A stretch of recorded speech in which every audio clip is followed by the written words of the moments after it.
ಧಾರಿಸಿದ ಪರಮ ವೈಷ್ಣವನು ನೀನೆ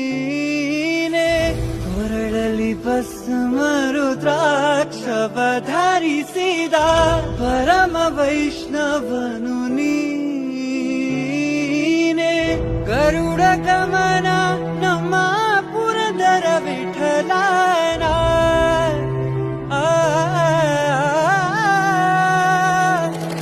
ಗರುಡ ಗಮನ